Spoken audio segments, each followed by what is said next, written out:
The Crusaders' a 56-50 win. The first Valley home conference game turns into a victory for Valpo tonight at the Athletics Recreation Center. Brandon Vickery with you. Glad to be joined by Valpo senior Danny Franklin and junior Meredith Hamlet. And Danny, we'll begin with you. Just what was it like to go out and get another home win and remain undefeated at home this season? It felt awesome. We had a lot of energy the whole entire time. It felt good to, stay undefeated on our floor. Meredith, I think some of the key plays down the stretch, you made a few big shots. How important was it to maybe put the rest of the game behind you and make some big plays down the stretch? It was a good feeling. I think we did a good job pushing the ball later on too, so I think that's why those shots were open and I just happened to hit them. So, Danny, let's talk about the defensive effort, the way you were able to keep Illinois State in check offensively. What was the defensive game plan going in? I think our big thing was to focus on their post players and, kind of hit first and not get them what they want and then, be active in there too, like double down when we need to and, don't fly by all the shooters until they start knocking them down. But I think we did well at that. Defense really reigned supreme tonight, Meredith, and you were able to keep a couple of their better scorers in check. How were you able to do it? I think just like she said, our main goal was protect the paint, and we all knew that they weren't in particular drivers. So I think it's just a matter of just staying a few feet off, because knowing that they're quicker than you and just being smart with who you're guarding. Danny, going back to last weekend, the team faced various forms of adversity and had dropped the first two conference games, all sorts of issues with the first trip, but you're able to rebound tonight. Just how important in this sense was it to get that first conference win out of the way?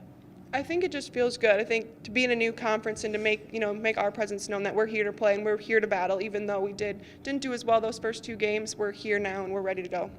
Was this a key game, Meredith, in terms of turning around the team confidence and getting it back in the right direction? For sure. I think this was a huge game for us to kind of just see where we're at and just see if we're really going to put up a fight. And I thought we put up a fight, and it was definitely a grind. But I think the team who just fought the hardest came out with the win tonight.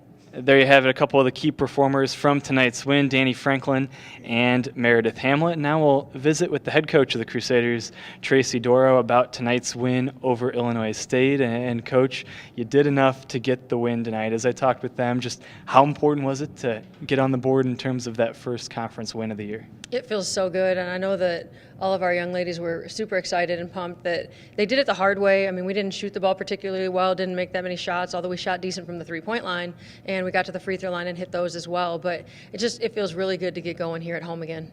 There were times where I think in years past you felt like you almost had to play the perfect game to get the result you were looking for. This year we've seen times where it hasn't been perfect, but you've been able to get the wins. How nice is it to be able to do that with your team this year? It just shows that we are growing in our mental toughness and trying to be a little bit more competitive and more determined to make the plays that needed to be made down the stretch. And Mare did a great job of taking the ball to the rim. We had some gut feelings, and we just tried to put the ball in her hands and let her turn the corner and pull up and hit shots, and she did. You mentioned some of it there with Meredith. What else stood out down the stretch as you were able to fend them off in the final few minutes? Our defense. We kind of subbed defense offense, and we did a really good job of containing and contesting and forcing them to shoot over our hands, and they really didn't get very many good looks down the stretch. So, we were able to hold them off because they were kind of making a run there, and I thought we did a good job of holding them off, and then we went and pursued the ball on the boards and finished it off by knocking down free throws.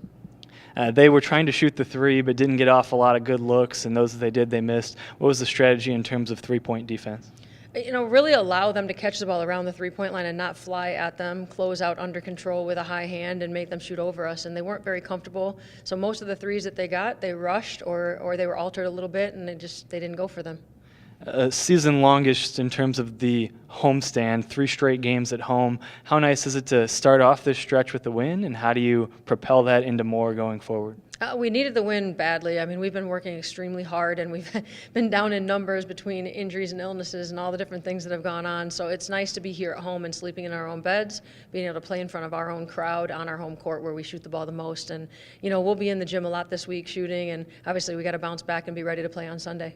Crusaders, another home win tonight, staying undefeated at home this season, and 2 more home games on this 3-game homestand. Next up is Sunday as the Crusaders welcome in the Bradley Braves. That one tips off at 3 o'clock. You can come out to the Arc, or you can see it on the Valley on ESPN3. Thanks for tuning in tonight. The Crusaders win at 56-50, and go Valpo.